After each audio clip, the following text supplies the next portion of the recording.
From Fashion Week runways to those who serve the nation, Joe Farage has just them all. Athletes, celebrities, leaders, and even members of the Australian Defence Force have worn his vision of style. As the founder of Farage and 2.1, Joe is not just a designer, he's a cultural force. For over 25 years, he's pushed the boundaries of fashion, merging bold innovation with timeless luxury craftsmanship. Wow. Joe, welcome to the Untold edit. Oh, thank you so much. And what a beautiful intro. Thank you for that.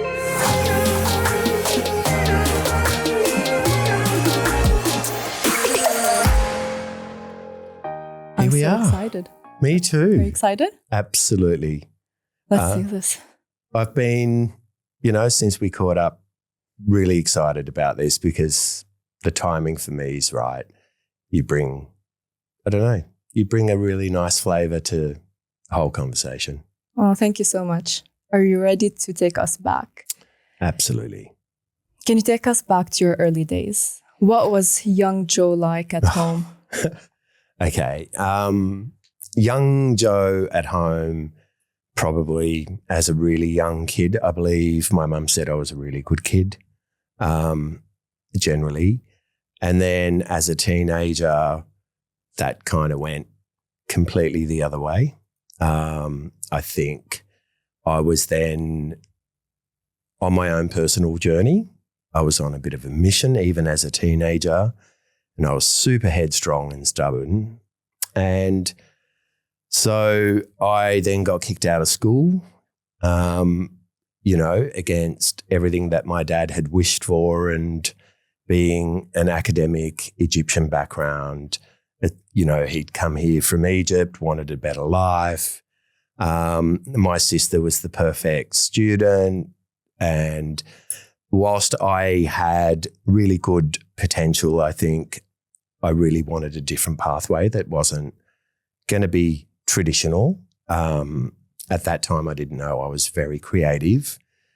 But so as a teenager, I'd say... You were a cheeky boy. I was slightly cheeky, but, I was always looking for fun rather than trouble. I was always trying to peel back the surface and learn and discover something else and something not so normal. And then, I'd say then as a young adult at 21, I started my brand and grew up pretty quickly from that point. But before that, you said you got kicked out of school. Why were you getting kicked out? Well, I think it was a lead up to a lot of things. I think when I look back now, I personally think I was under-challenged at school. I wanted more. They didn't know how to harness someone like me who, I was really good at maths. I was generally really good at... You were overqualified for school. Well, I didn't even get to finish, so some would argue that perhaps I wasn't made for it, but I love you for saying that. For me, it was like, I don't know. What did you used to do? Like, what was that core memory of... Like, if we went to school together, I'd tease you just because, I like you and you're my vibe, you're my people. We'd have fun. So people are studying, and I understand that now. I've got 3 daughters, and, when one wants to focus, one needs to focus. Yeah. Joe Farage was a distraction. I wanted to have fun. I wanted to do something else, and that led to a number of things. And, for example, they didn't want me to go to the school formal in year 10. So I said, okay, I'm going to throw a really beautiful party at Bondi Beach. And everybody was coming to the party at Bondi Beach, that they re-invited me back to the formal to sit with the teachers. What a statement. Well, it was just me. Hartley was, okay, I can't come. I'm going to throw the best party. Everyone wanted to come to it. And I had a voice. I had a culture. The way you introduced it, I think honestly, I didn't mean You're harm. Such an icon as a kid. Oh. You're that popular kid that everybody wanted to be friends with. But I also heard that you used to rebrand the school's uniform. I did. And what did you used to do? Oh, I think there was a set uniform store that you had to go and get your uniform. And I used to go and get Calvin Klein back then, chinos, grey, that was similar. And the white shirt, it just, wasn't the right fit. I wanted a better fit. And I just do things like I'd match it, but I'd make it different. But that wasn't allowed, was it? No. So you used to like restyle it to your liking. Restyle it. I always got in trouble for untucking the shirts and not doing things and tweaking everything. And so style did start from such a young age. It did. I didn't know it at the time, but it was definitely on reflection. I look back at little moments like that and it was definitely there. I like that. So would you say that this passion started from such a young age? Was it because your mom was, you know how Lebanese moms are, they love styling their kids, dressing them the best clothes, you know, they want their kids to be the best dressed. Absolutely. In front of everybody. So would you say that passion came from the way you were dressed, or maybe the way she was dressing herself, her style, that made you love that industry?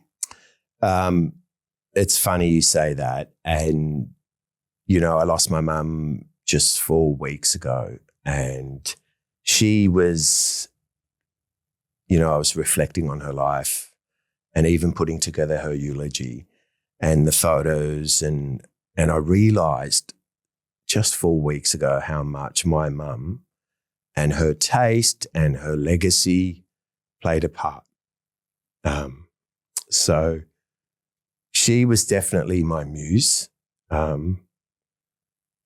She was an incredible woman with lots of taste, and she definitely was a big figure in me being who I am today, you know. I also look at her family. She's got my Uncle Pierre and my Auntie Dora, both also did fashion. And my grandfather on my dad's side, who's Egyptian, who I'm named after, Aziz Farage, or Farag in Egyptian, was a tailor. So I totally believe in heritage because for me, like I said to you when I was young, I was a little bit restless. I wasn't sure what I wanted to do. All I knew was I was on a mission.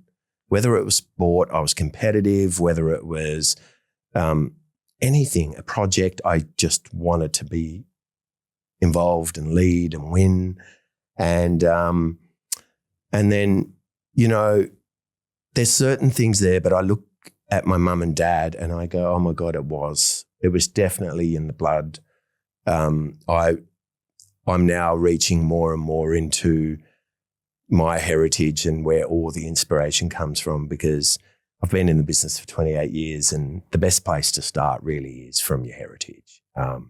So yeah, mum being, you know, from northern Lebanon, from Zarta, that, you know, they all speak French, and she loved her French brands and French lace, and mum was very chic, and she played a really, really big role in, you know, my life. So you studied fashion design? I didn't, no. How did it I think they would have kicked me out of that. First? I don't think they would. I mean, your creativity, your effort in that aspect, I think you would have, Look, you know, done well. But true. Yeah, but like, what were the first steps? So for Farage? Okay, first steps for Farage. I was 21 years old. I was overconfident because I look back now, I know so much more. I was a man on a mission and I saw a gap in the market and I went, okay, I'm all in. Typical Lebanese, no fear, 21, what am I going to lose? You know, I've come from nothing. And I remember the Strand Arcade in George Street, Sydney, the most beautiful heritage building in the city. And I used to walk through there as a kid with my mum, and it's just the most magical place. I used to dream. All the best designers and artisans were there. You know, one of my favourite restaurants is upstairs, Italian. It's all Armenian. Jewelry designer was a dear friend of mine, and we were a very creative sort of space. So at 21, I see a little store vacant for rent amongst the best Australian designers. And I essentially went and met with management and sold them a dream that I'm going to be the best Australian designer. There's a gap in the market and I'm going to fill it. And they bought into the story and I opened a store. Essentially, I sold, the centre managers the dream, which was my dream. I totally believed in it. Mind you, I gave them credibility that I didn't have. I was 21 years old and I'm like, yeah, look, I've done this and I've done that. And I, to be honest, hadn't.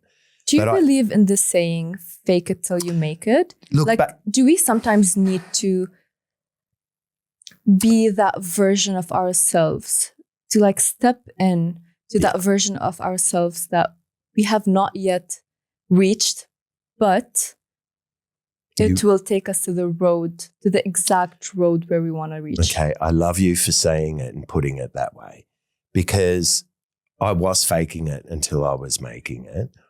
But when you get there, you have to know what you're doing to remain a player, let alone be a leader.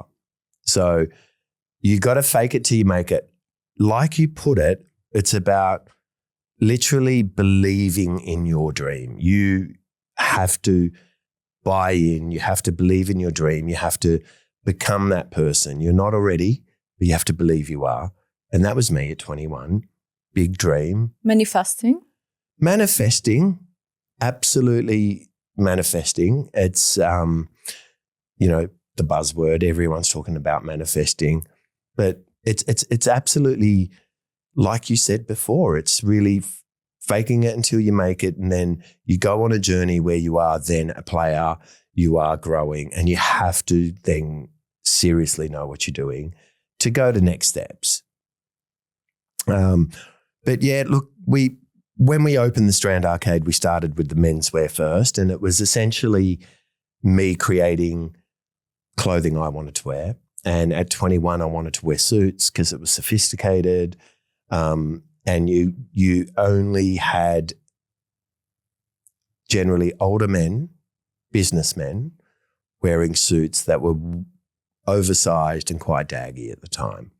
And I wanted something a bit more fitted. I was younger. I wanted something a bit different, not your run-of-the-mill. So I thought surely there's got to be more people like me.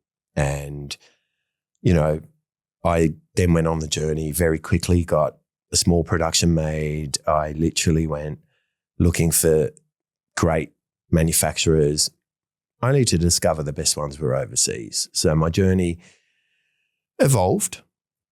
But in the very beginning, we came across some really good people and I learnt on that journey, and we then rolled out our women's wear, and then we rolled out many more stores nationally and, partnered with the department stores and wholesale. And yeah, we went on a real growth journey of growing the brand across men and women and, luxury tailoring. It's often said that when a man partners up with a woman that is a go-getter, a high achiever, it is more likely for them to get successful at a young age. And you and your wife co-founded Farage together at a young age. Definitely. Do you think that Farage wouldn't be where it is today if that partnership hadn't happened? Definitely. I think the fact that I had a shared vision with a life with my best friend, really. I was 21 and, she was the same, and she was studying fashion at the time, and, I knew I wanted to be in business. And I just had this incredible confidence and mission. I knew I wanted to be in a creative type of business. And I just went, you know what? Everything I wear, everyone commented on, everything I did. And I said to her, we're going to do our own brand. And to have someone that believes in your vision, number one, whether it's your mum or your sister or your business partner or your friend or whatever, it's validation. It's, okay, I'm going to do this and you're going to support me. And this was definitely ample extra motivation. And then longevity, to do it for 28 years, even even the emotional understanding, the partnership, the business support, a different voice representing, women, because, I'm involved in women's wear and men's wear, and we do both. We used to she'd do women's and I do men's, and we now cross over on both, and but we need each other's opinion, and it definitely meant a lot more fuel to the fire. And without that partnership, I couldn't see myself 28 years in the business later. I do believe if a man chooses an ambitious woman, he's choosing growth. Yeah. Okay, that's lovely. Yeah. But how did you manage that work-life balance? Or in other words, how did you manage not bringing work home? Well, I'm a bit extra in every way. Lots of energy. Katie's very calm. I'm extremely ambitious, and, I don't stop dreaming. I keep wanting, what does it look like if we did this? And what if we did that? And that would lead to this. And in the beginning, I found it really hard to switch off. And I realized that Katie was incredible and took more than most, but I just was relentless. And opposite attract? Yeah, absolutely. I think she was just the perfect temperament and energy for me to sort of be able to come back to earth and calm down and rationalize. And so I found it hard in the beginning, but then when our daughters came, they really helped me personally switch off, because no matter what happens when you get home and you've got a little baby or they're crawling around and you're there, and I'm talking to Katie about, growth or something new or drama or some problems, and then your daughter saying, oh, let's play hide and seek. So all of a sudden you've got no choice but to play dad hide and seek. And play hide and seek and forget about work. And so I got better over time with learning how to switch off. I wanted to ask, have you ever felt the pressure to make it, to honor your heritage or your family's sacrifices? Yes. I think to begin with, I was very an unorthodox sort of fashion boy on the scene in Australia. Like a lot of them were either fashion design students, extremely sort of family histories, and I just came out of nowhere. I grew up in Marrickville, Egyptian Lebanese heritage, no traditional kind of training, but just a lot of fire and a lot of ambition and the commitment to wanting to be the very best. So at times I thought I didn't fit in, and I didn't know whether that was because I came from a different cultural background, in particular family. So I looked around that all my competitors equals successful Australian designers. They were flying solo. They didn't have a partner in the business. They didn't have kids. And, so for me, I'd go on a journey, but there was a line in the sand. I'm now a partner, a father. Family means everything. So on Sunday, I never wanted to work. I used to sort of battle with it because I just wanted to embrace food and family and faith and things like this. And I used to feel kind of the odd one out for many years. Now, all my dear friends and peers and equals are so embracing of my culture. They love it. They love Lebanese food, our spirit, how crazy and fun and loving we are. And if anything, I look at them and they're like, wish we had this family. I wish we had this energy. I wish, so it's kind of funny. I did definitely feel that my heritage was different. I wasn't fitting in, but. And it played a big part in your success. It absolutely Is did. it the same with your designs? Is it related? I think so. The way you design, you style, is it related to your heritage?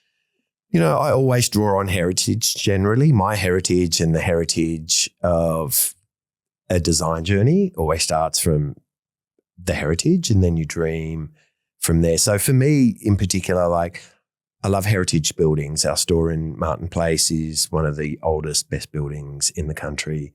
It used to be the old vault bank building, and 30-meter high ceilings. And it's, I love, because it's got history. It connects with me deeper. So if I just get a store in Westfield, it's flashy, but it lacks story and heritage. And so it never appealed to me a lot. I did that. I did Westfields, many of them, and rolled out. But I always came back to heritage. So drawing on my heritage was something I always did, but sometimes you kind of, draw on the heritage of the mill. So, for example, we only use Egyptian cotton because it's the best quality cotton in the world. And very well known. It's my heritage.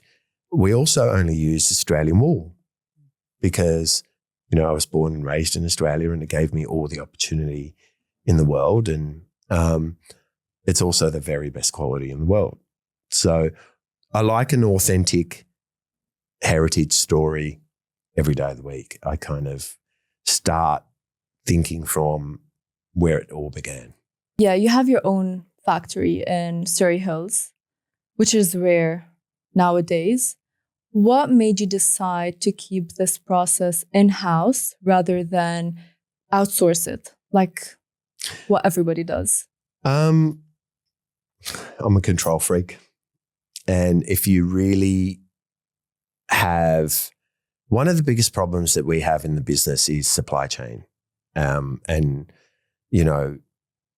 as you grow and you become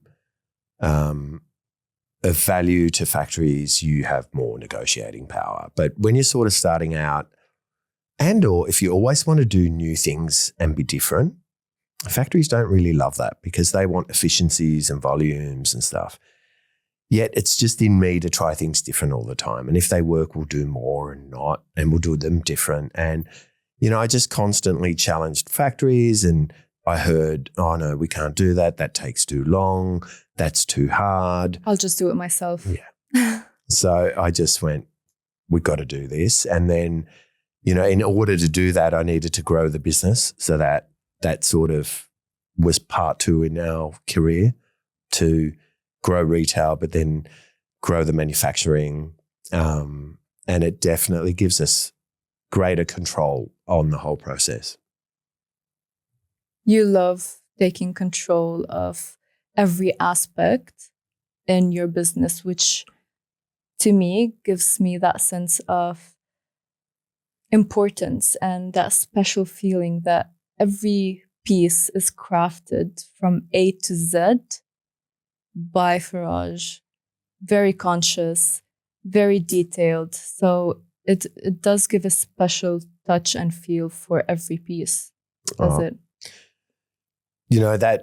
That's why I think I love it. It's, when people see that it's just more than a garment. It's a whole journey. It's a craft. It's about, when I put on my first suit as a teenage boy, the confidence I had, being very sporty back then and very casual. The minute I put on a suit, I just felt like I'm ready to take on the world. So, for me, fashion is more than just garments. It's an expression, it's your personality, and it's an absolute immediate, people see you first impression straight away. You can express your personality, and it says a lot. And so if that done well, became my kind of obsession, if you like. And I really appreciate it when you say, A to Z, you can see that it's been considered, because I am a little bit obsessive about it, but I think you have to be if you want to go the next step. Of course. It's like that with everything, I believe. If you take care of something in a way that, it's like a baby. You have to just take care of it completely. Nourish it. For it to grow to something beautiful. For sure. confidence played a big role in your life, and it's in everything you do. You just said what you wear, the way you wear, the way you started your business. Everything was integrated by like confidence. That's the Lebanese in me. Crazy, fearless, resilient. I don't know, but generally, you know, Dad was very considered, very calculated. The Lebanese side of the family are just risk takers. Confidence is a big thing. And I think, honestly, our heritage, Gaelle, it's the women, you know, men and women, very entrepreneurial, very confident, very resilient. And, you know, when I was your age, I didn't really recognize it so much. But, you know, as I matured, I think that I was just born with that. I really believe in myself. I got strong faith. And I think confidence is absolutely everything. And going back to the very beginning, if you don't believe in yourself, then no one else is going to believe in you. So, you know, I would say that generally I was always confident around people. I'm a people person. I know a lot of people, even in my immediate family, that, you know, super smart, extremely intelligent, but hold back. And I'm always saying, don't hold back. You lose. You miss out. So I love that. I believe you got to believe in it. Yeah. Like here in Australia, it has an opposite season than the rest of the world. Yeah. Winter here would be summer almost everywhere. Yeah, all over the world. Bar here. Yes. How, like as a designer, how does working around a completely different seasonal calendar challenge you to keep up with designing your clothes? Look, great question. Geographically, we are on the other side of the world, working in a different hemisphere, and it's always been a challenge. I travel to Europe every year, Paris and Milan, to source the fabrics. It's a biggest fabric trade fair in the world where all the top designers go. And you meet with the mills. And so, for example, in February, it will be a year ahead. And therefore, everyone in Europe would be placing that and getting it before us, and we came last. So after many years of, I don't want to be getting it later, people are doing similar designs and the fabrics and colours and so on, I started saying to the mills, what if I booked it now? Like now, could you get it ready in 3 months? And they went, what, you're going to book it here at the fair? And I said, yeah, like not everything. I'm going to sample a whole heap, but I know that I need about 20, 30 items that I just need to run with. And they went, okay, no, Massimo, can we do it in 90 days? Yeah, we can do it for no problem. Take the order. So then we were coming first. So I got it in 3 months. I air freighted it here and we were before the rest of the world. Always one step ahead. Because we had our own factory, we could move really quick. So it then wasn't so much of an issue. But honestly, that was, again, confidence. I know I can, I want it early. I know I can do something. Doesn't give me a lot of time to plan. Yeah. But I'll work with this. And and so part of it comes really early and the other part of it comes with the rest of the world. It's always important, especially in any business, to always be one step ahead. Yeah. It will be to your advantage. So I love that. Thank you. You have launched your new performance brand, 2.1. 2.1. And you did an amazing launch event that everybody was talking about. So it is something that I've never seen before. I mean, a vertical runway event. Such an incredible show, but seeing models descending from the exterior of Farage flagship building, that's on another level. How did you come up with this? Or what did you want to show the world or prove the world with such event? So I was developing this brand. It started in 2019, just before COVID. And after 20 years of being in the business, I thought, I'm under-challenged again. Now, mind you, fashion's really fast and furious. Every season you have to create, and you have to come up with new ways to cut through and stay relevant and be leaders and editorial and you name it. And I still got bored. But I also, over the 20 years, I needed a new challenge. And I also just felt that with Farage, it was a beautiful luxury Australian brand. But in the bottom of my heart, I thought I would struggle to take that globally to Milan and Paris and London, because when we talk about heritage, they have the best and the longest heritage in the world. And I draw inspiration from that. And so how is an Australian tailor going to come and take over Europe and the UK? And why? I'm Australian, we live with kangaroos and outdoors, and they're used to bikinis and summer resort prints from Australia.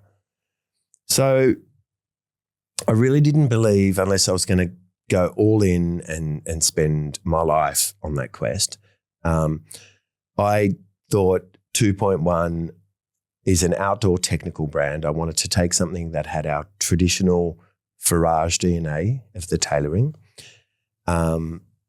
make it functional, and so technical, functional, and outdoors. Outdoors because great Australian lifestyles outdoors. We're very sporty. We do the Sydney Swans. We love our sports in Australia. We're great at outdoors. We're not technical, but me, being in the business for 30 years and working with defence and working in fashion on a global level, I thought I can overcome this. So globally, we're going to take this brand and take that global. So that's the second time you find a gap in the market and you just want to fill it in.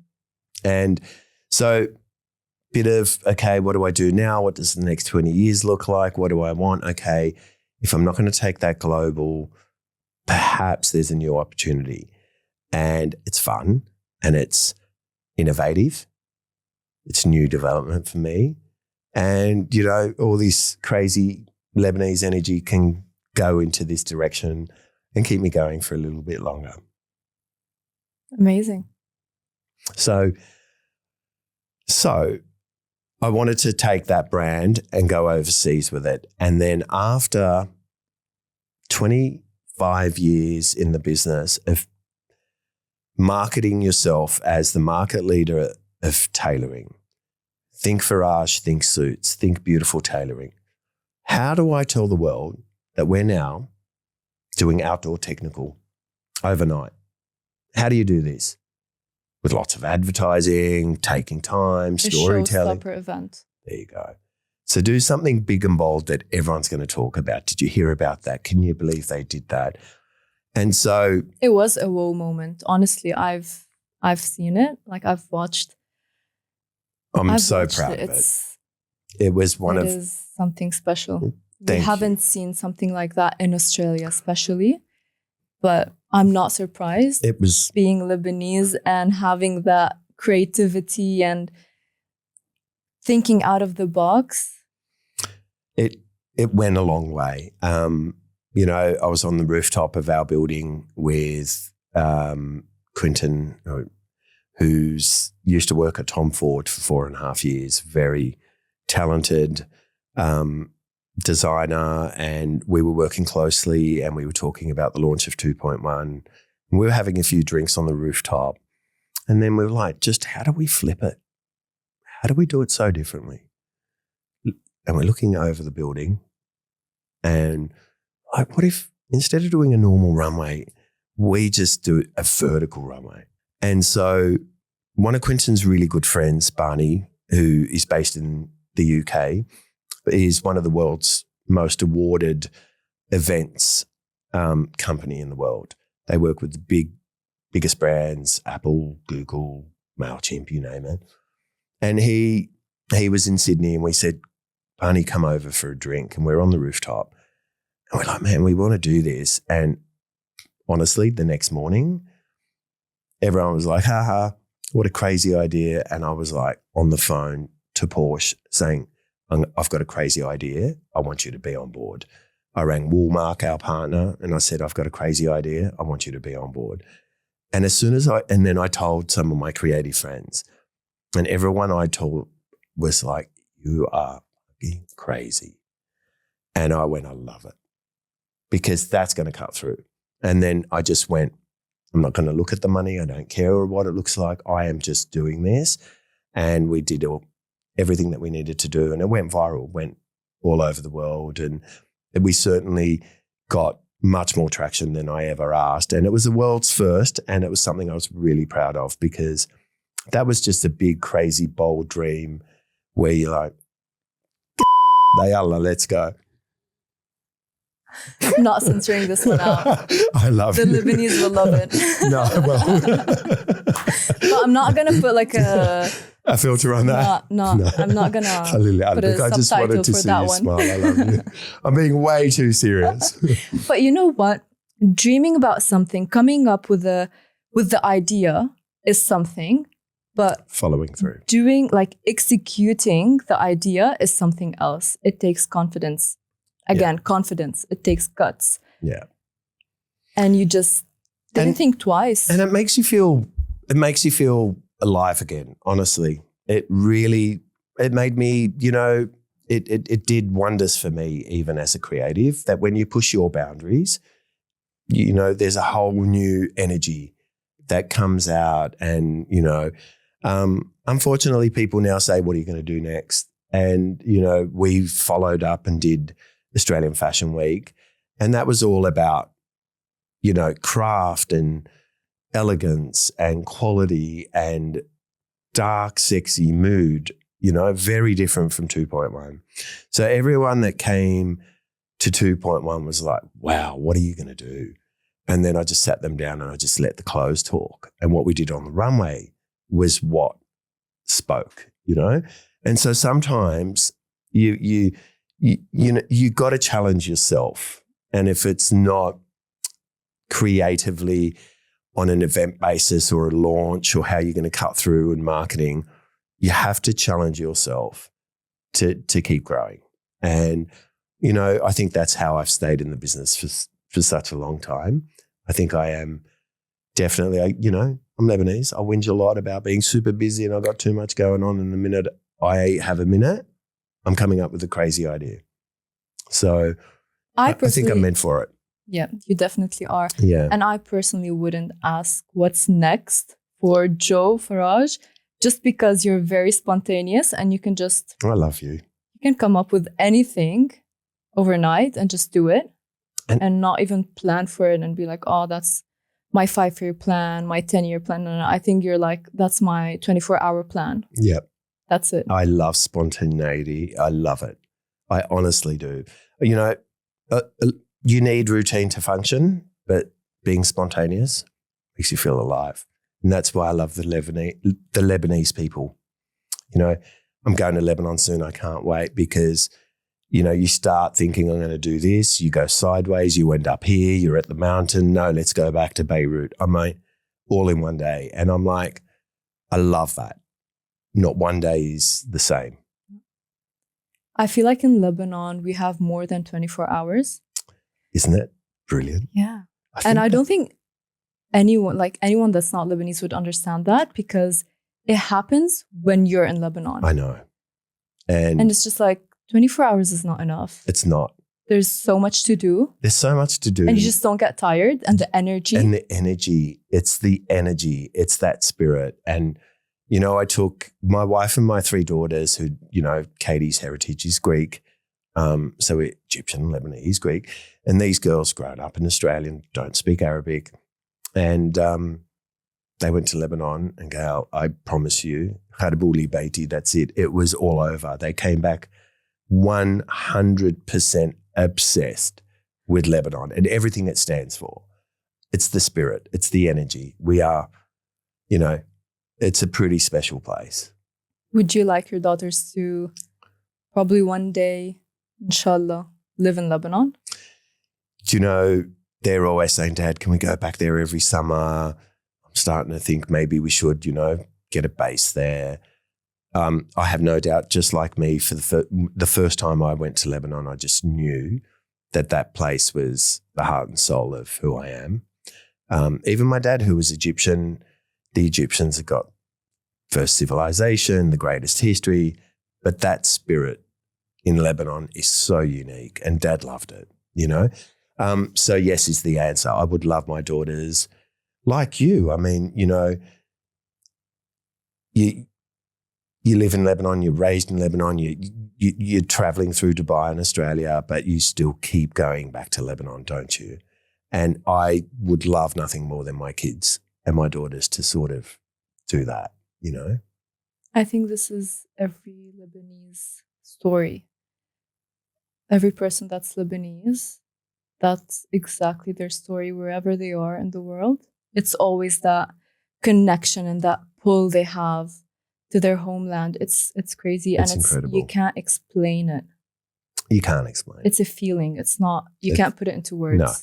As much as you try, you're not saying enough. No. It's generational spirit.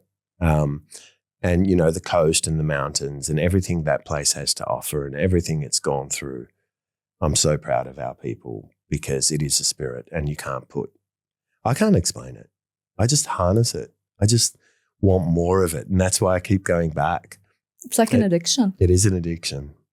What's the first thing you're excited to do going to Lebanon? You're going in 2 weeks. In 2 weeks, yeah. Exciting. So I'm going to Paris and then for work, and then I go to Egypt. Haven't been there for many years, probably 30. So really long time. Lebanon I've been going back to a lot more. And then I'm going to Lebanon. I'm just excited, What's the first thing you want to do? Maybe have a knefe? Oh, yes. That's what, is eat something authentically Lebanese. It's the first thing I want to do. The beaches and the sunsets are incredible. But so are the mountains. We're from Ahdin and Zgharta, and, I love Ahdin. It's so peaceful. It's a slice of heaven. And then, you want to go out and party and feel amazing and global and just party all night, then it's Beirut. It's got such culture and history and vibrancy. It does. It's incredible. So I just need the culture fix. I just need that, the food, just walking those streets, the beach, the sunsets, all of it, the people, Yeah. What's the biggest tip you have for any entrepreneur?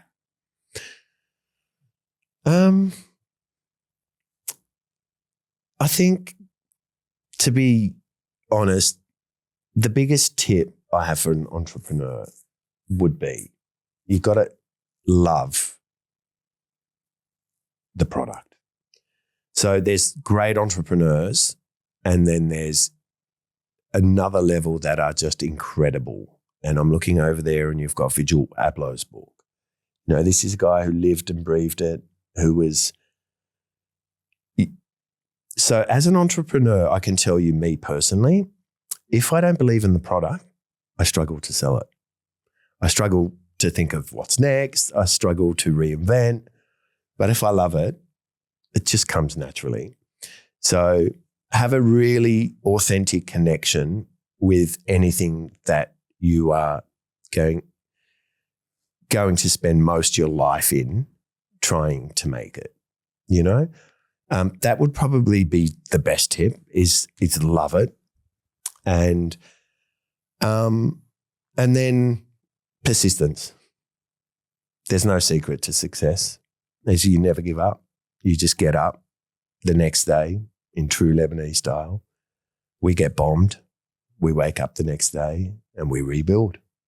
You don't kill a spirit.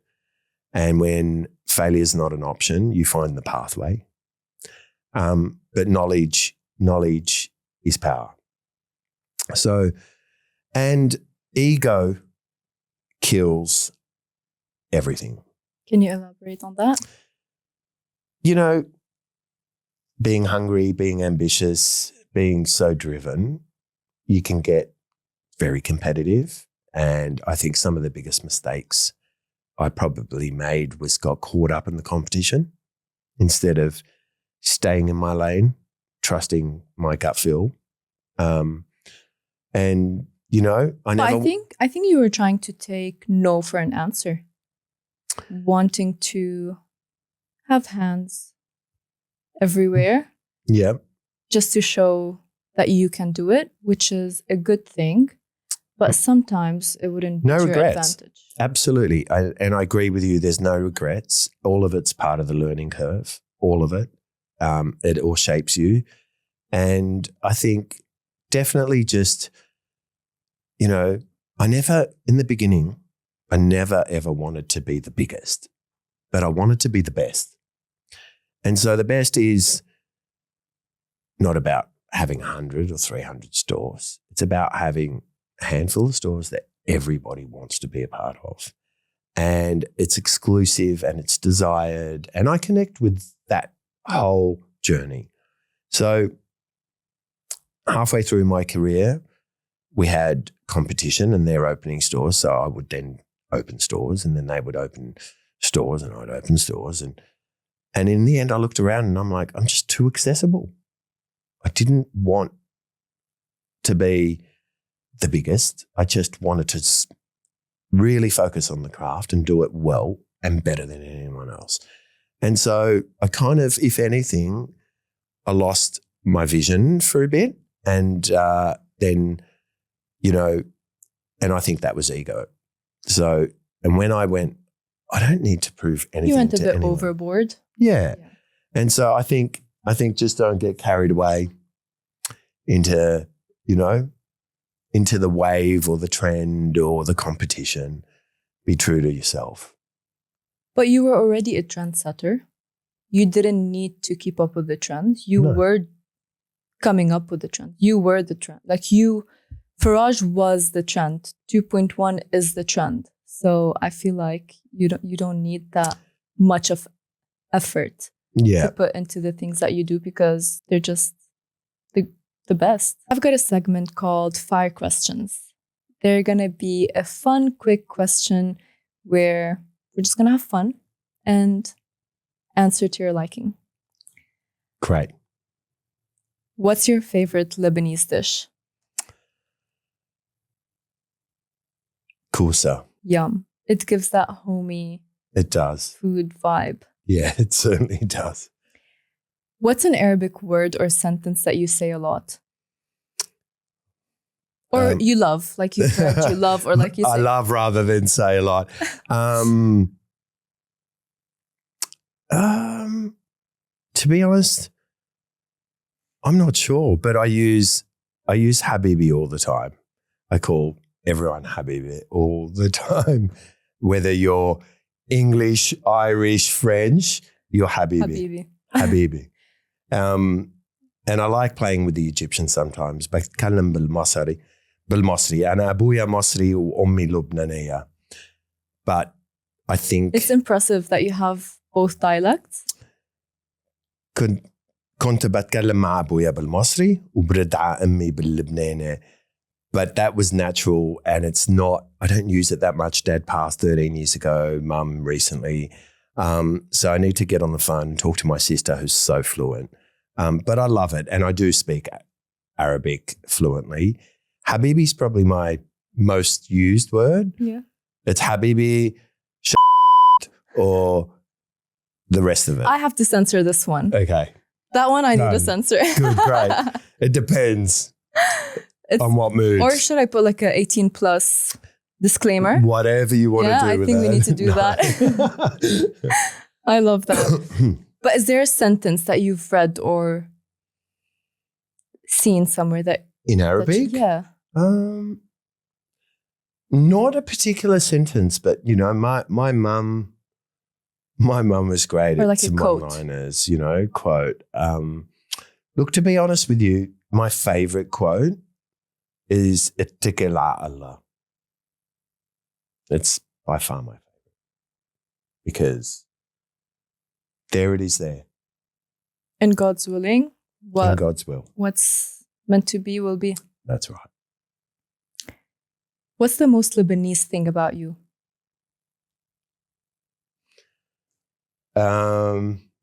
Confidence and crazy. Who's your top favorite Lebanese designer? I think there's so many talented Lebanese designers, a lot. Elie Saab for paving the way globally. And he's extremely talented. Locally, we have Stephen Khalil, who's amazing and incredible. And again, it makes me super proud. Very proud of our culture, and we're very creative, whether it's in hair or fashion or beauty, or there's a lot of creative Lebanese, which I didn't know before. I knew we were entrepreneurial, but when you dig deep, there's a lot of them. What's your favorite Lebanese song? Or Arabic song? Or Arabic. Look, there's, at the moment, I'm listening to what Batwan speak because it reminds me of mum and dad. Do you know how to sing? Can we hear a line? Definitely not going to sing, but maybe in Lebanon after a couple of drinks, you won't stop me singing. Why not? Not even a sentence? I don't even know it. No, I don't think. No, I have to put it on in the car and start singing. But you vibe with it. You love Absolutely, I love it. That's very old school. I generally like mixing. I love listening to Arabic house on the weekends. It's always a vibe. I love it. Yeah. What's one fashion trend that you wouldn't want it to come back? A fashion trend I would hate to see come back. Fashion is so cyclical. A lot of it does come back. There was in the 80s, well before you were born probably, there was a whole trend of double denim done badly. And it was tie-dye, dye denim, and it was horrible. Mm. Who's your all-time favorite fashion icon? All-time favorite fashion icon. I think as far as fashion, who's a freak and is an incredible icon is Karl Lagerfeld. But for me, I think, my handwriting and, I'm more into minimalist design. So it's hard to put down one, but I think, look, Karl Lagerfeld is an incredible figure. But then, I would honestly say people like Helmut Lang and Jill Sander, and I appreciate their designs a lot. Very minimal. Less is more, and it's really hard to do properly. So, yeah, look, but Karl Lagerfeld is such a huge figure and he's an incredible talent. And when you talk about dream and dreaming, this man was something else. What's your hidden talent? Hidden talent. It's not singing, Lebanese, that's for sure. Hidden talent. Wow. I think I'm yet to discover it. A hidden talent.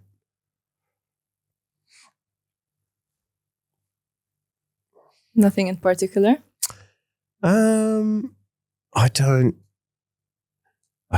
a say. Hobby, something you like doing, Hobbies, something you're good at. Oh, yeah. So I absolutely love being outdoors, exercising, whether it's with family or friends or on my own.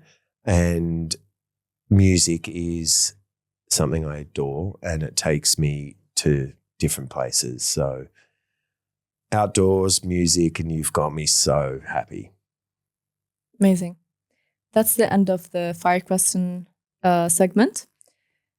I need to go back into our conversation. When I visited your boutique in Darlinghurst, such a beautiful space, and I felt like every corner had its own taste.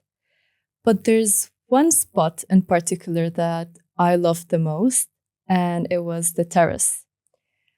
I know that the terrace is a place where you like to sit to clear your mind, to gather inspiration. But what I loved about it was the 2 big olive trees that you had. Perfectly timed. That detail felt so meaningful. Yeah, so it's the 3 olive trees that I have, one representing each one of my daughters, also representing our history. And it does represent peace and resilience in Lebanon. Absolutely. So for me, it's absolutely my heritage, peace, resilience. I wanted 3. They were matured as well. We had to crane them up to the terrace. But that garden, that area, like I was saying before, if you can get me outdoors with a bit of music, and it's often where I go to, and that 2.1 crazy idea, it's where it happened on the terrace. And a lot of my ideas or problem solving is out there where it's, outdoors, sunshine or music in the background. And it's a really beautiful place. Those trees mean a lot to me because every time I look at them, they take me back to my heritage. And my grandfather's place next door, we had olive trees. My travels all over Europe always represent olive trees. And I source from Italy, olive trees. But resilience and peace is incredible. And I think, us as Lebanese people, we really connect with that. And three of those trees representing each one of my daughters means a lot to me because, I just want to look around and feel them. Do you ever dream of Beirut Fashion Week, something similar to Paris Fashion Week, where both Lebanese and international designers can showcase their work in the heart of Beirut? Absolutely. Beirut is the most charming city. It's the Paris of the Middle East. We've gone through so much over the years. I genuinely believe and pray that we do have a whole new era in the making. Beirut is so beautiful in the Middle East. And there's no reason why the world's best designers can't go and enjoy it. Everyone that I know that's ever been to Beirut has nothing but incredible things to say.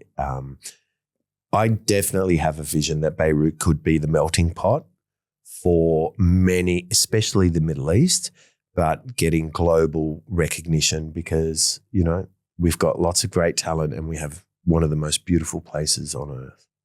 They used to call it Suisse Rasharit. That's what we say in Arabic, which is Switzerland of the East. There you go. And we all hope I've also heard we can go back. The Paris of the Middle East, Mahak, is Suisse Rasharit. There you go. It's the Switzerland of the Middle East or the Paris of the Middle East. And it really is all of that and some for me. So that would be beautiful. And, I never really thought of doing a lot in Lebanon, but of late and traveling back there, I'm starting to think I want to develop the brand and build the brand in Dubai and potentially Lebanon in the future because, there's opportunity and it's very close to my heart. But will we be seeing Farage in Lebanon? You'll be seeing me visit frequent and get a lot of inspiration even for better. now. You being there, I think that's like for now, cherry on top. I would never say no to anything. I love going there and, when the timing is right, I'd love to. Why not? I mean, it would make perfect sense one day.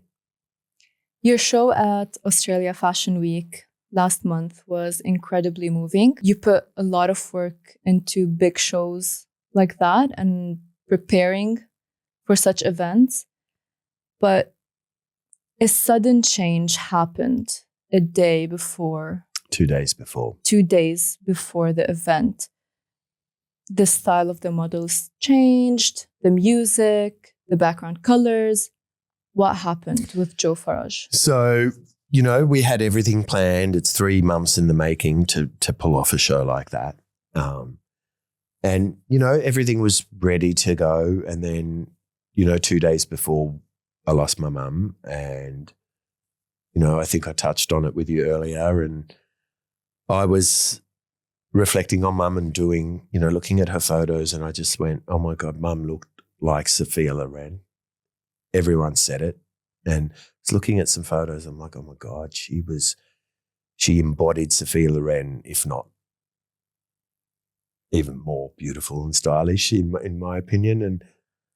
And I just went, okay, I want the eyewear. I want to pay tribute to my mum.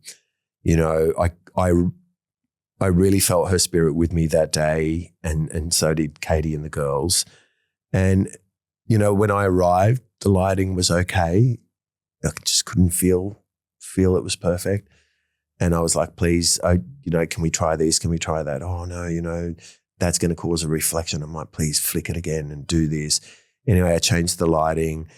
I also changed on everyone's seating allocation. We had sponsors and, you know, everything printed off. I was like, we're reprinting all of that in loving memory of mum.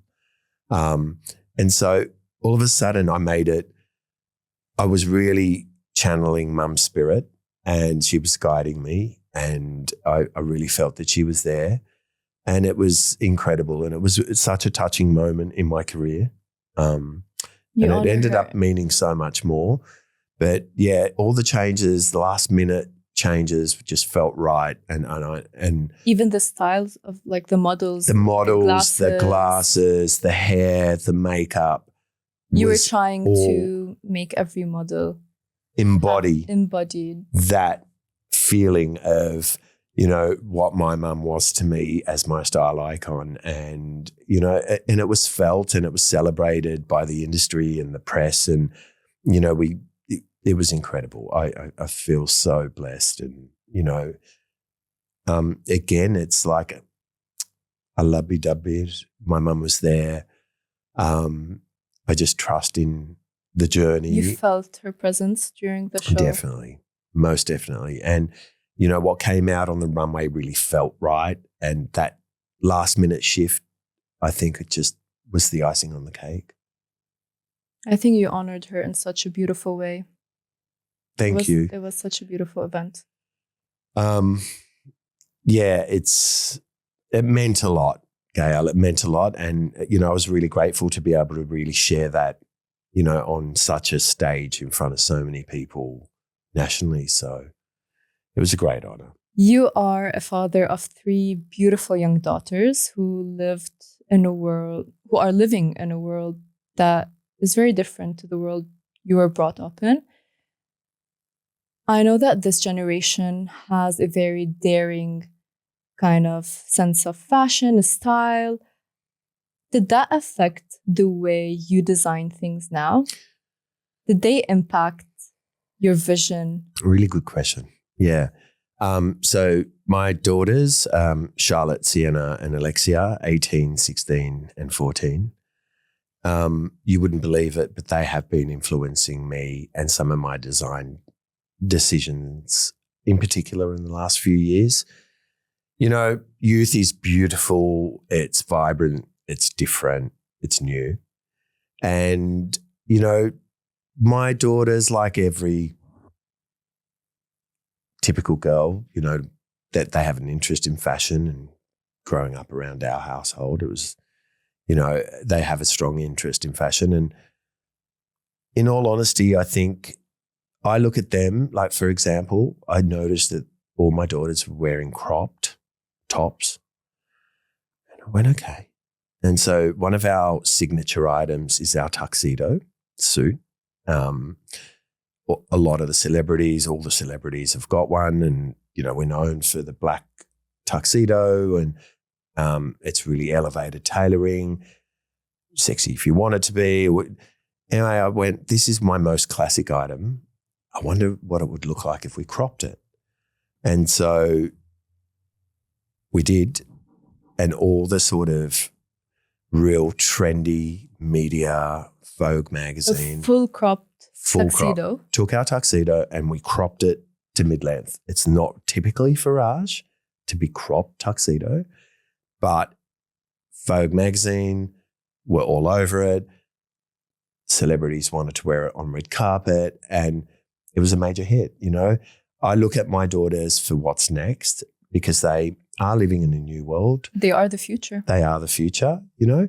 And I'm also trying to teach them invest well, quality, and class, you know. I think I was taught that, you know, elegance and sophistication, it's a quiet expression, but there's a lot to be said on things being done really well.